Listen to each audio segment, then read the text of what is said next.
ഞാനേ കോഴിമുട്ട എടുക്കാൻ വന്നതാണ്. അവളെ അവിട്ടിലേ മുട്ടിട്ട് കിടക്കുക തോന്നുന്നു. നോക്കി വെക്ക്.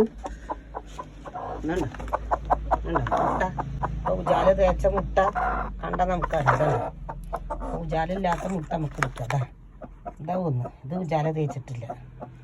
പിന്നെ ഇതൊന്നും ഉജാല തേച്ചിട്ടില്ല. കണ്ട എത്ര ഇതൊക്കെ ഉജാല തേച്ചത്.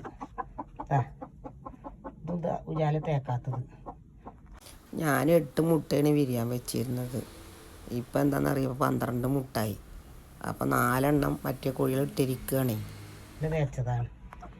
അപ്പം അതുപോലെ നമുക്കറിയാം. കണ്ടോ അപ്പം 4 മുട്ട കിട്ടി അവളുടെ മുട്ടയിൽ നിന്ന്. ഉജാല തേച്ച കാരണം എന്തായി നമുക്ക് വേഗം തിരിച്ചറിയാൻ പറ്റി. മറ്റേത് നമ്മളെന്താ ഏതാ വിരിയാൻ വെച്ച മുട്ട ഏതാ വിരിയാൻ വെക്കാത്ത മുട്ടാന്ന് കണ്ടാലും അറിയില്ല. അതിനാണ് ഇങ്ങനെ ചെയ്യുന്നത് കേട്ടോ. അപ്പോൾ മനസ്സിലായില്ലേ? ഇതങ്ങനെ തന്നെ വെച്ച് കൊടുക്കട്ടെ. ഇത് 2 ദിവസം കഴിഞ്ഞിട്ടേ മാറ്റി വെക്കണം. വേറൊരു കൂടുണ്ട് എനിക്ക് മാറ്റി വെക്കണം. അല്ലേന്നറിയാം വിരിയാനായാലേ കോഴിക്കുട്ടികളൊക്കെ ചാവും മേലെ കയറിയിട്ടേ.